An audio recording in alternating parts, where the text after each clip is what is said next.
In a surprising turn of events, the editorial board of the New York Times actually wrote an article criticizing Hillary Clinton. They urged her to release her speech transcripts that she gave to Wall Street.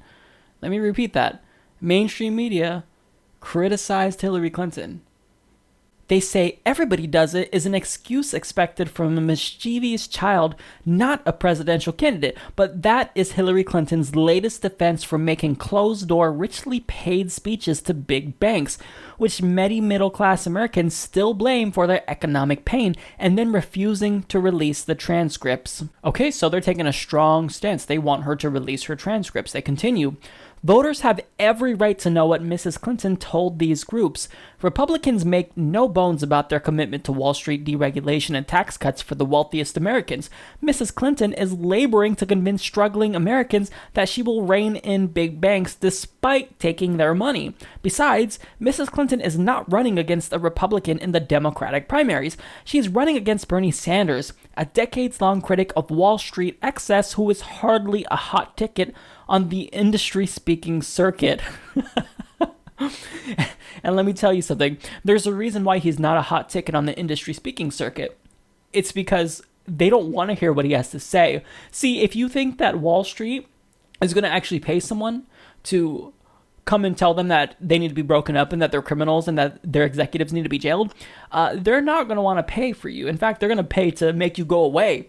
So the reason why Hillary Clinton doesn't want to release her speech transcripts is because obviously she told them a lot of great things they wanted to hear. She probably made some promises that are very problematic in the eyes of the American people. And there's a reason why her speeches were so great. They paid her not once, not twice, but 3 times to hear her speak. So, yeah, I think that we deserve to know what's in the speech transcripts. I got one more quote for you from the New York Times. Public interest in these speeches is legitimate, and it is the public, not the candidate, who decides how much disclosure is enough.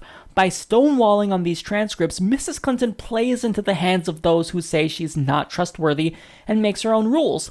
Most important, she is damaging her credibility among Democrats who are begging her to show them that she'd run an accountable and transparent White House. So with the Obama campaign, he promised to have the most transparent administration in the history of administrations. Now, we know that's a lie. We know that that's absolutely false.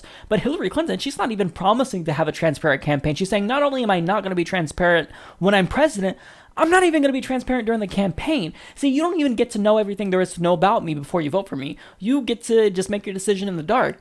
Well, guess what, Hillary? That's not the way this works. You're accountable to us. So if you want our vote, you do what we want. We're telling you to release the transcripts. So release the transcripts. We deserve to know what you told to Goldman Sachs. Did you sell them a rose garden? Did you make big promises? What did you tell them? It proves to us that you said something really bad. I bet you made some really, really big promises that you're not going to be able to keep. So the reason why you don't want to release them is because of this. So release the transcripts, whatever's in there, good or bad, we deserve to know. And as a Democrat, you should hold yourself to a higher standard than the Republican Party. You're trying to lower the bar and say that you're going to set yourself to the same low standard as Republicans? Really? And then expect us to vote for you? Well, why wouldn't we just vote for one of the Republicans? They're just as corrupt, right? I mean, they've completely sold out to corporate interests. They're corporate fascists. And the Democratic Party has effectively done that as well. You're one of the worst to perpetuate that because you've taken money from everyone. Your hand's in every single cookie jar in the country. But you're running for president with that being said, so we deserve to know what you told them. Release the transcripts.